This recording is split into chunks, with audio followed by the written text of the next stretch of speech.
White House misses deadline for Solyndra subpoena. Remember when these fools said last week that providing the paper would impair Obama somehow from his constitutional duties? And now have the audacity to violate the law right in front of our eyes with no shame in theirs? Come on, man. Article 2, Section 4 of the Constitution provides for the removal of the president. The president is removed on impeachment for and convicted of treason, bribery, or other high crimes, and misdemeanors. Now, what would happen to any of us if we were subpoenaed and refused? Guilty as charged. The gun is smoking and they don't even care anymore. Mitt Romney promises if elected, he will prepare for war with Iran. What? This whole preemptive strike charade is a bunch of hooey that these clowns parade around as a rationalization for invading the country to take over its resources, all the while using this terminology, bypassing congressional approval as if it's legal. Plain and simple. And we know it. Don't even try it, Romney. Then look at Rick Perry. The third agency of government, I would do away with the education, commerce, and let's see. I can't. Oops. You can't even remember your own plan. Let me see if I got this straight. You were thrown by not remembering the one agency out of the three, to the degree that when you tried to recoup and tried to name the three again, you forgot another one on top of the first one and had to have somebody help you out. And look at Herman Cain. Now, I don't know if he did what he's being accused of, but if he did, then he needs to face the same consequences just as anyone else would. And with him paying people off seems to be an admission, just like depends upon what the meaning of the word is.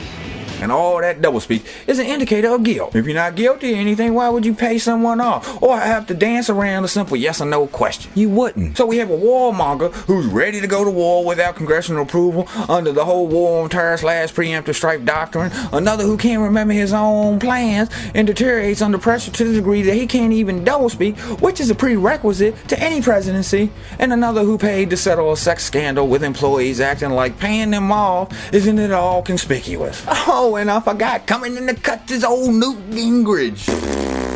And all these cats just flip-flop on the issues. For it one moment, against it the next. Sitting on the fence when need be.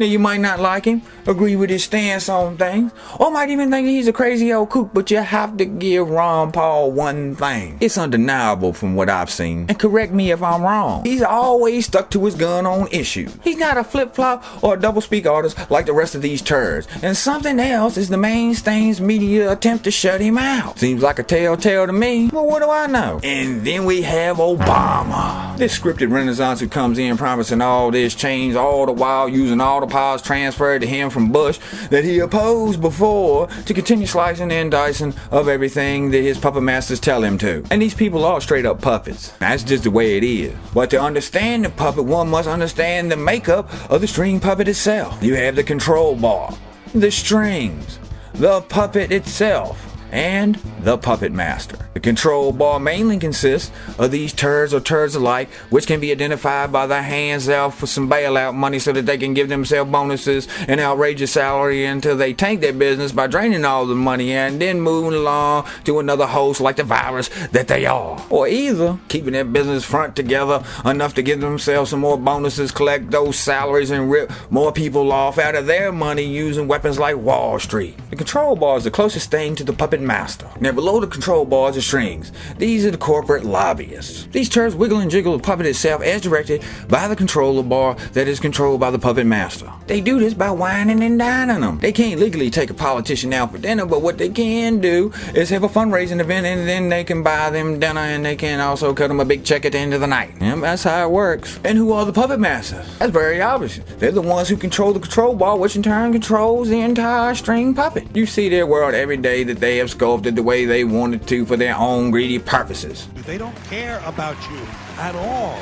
At all. And at the end of the day, it's the same as it was yesterday and the day before, but I do hold the faith that we will awaken to the fact that we ourselves have strings attached to us, and that we try to pull the strings of others because, just like the puppet masters, we think our way is the right way, disregarding the fact that there's 7 billion different people in this world, so whose way is the right way? It's a very complicated equation. Anywho, I'm ChangeDaChannel and I'm out.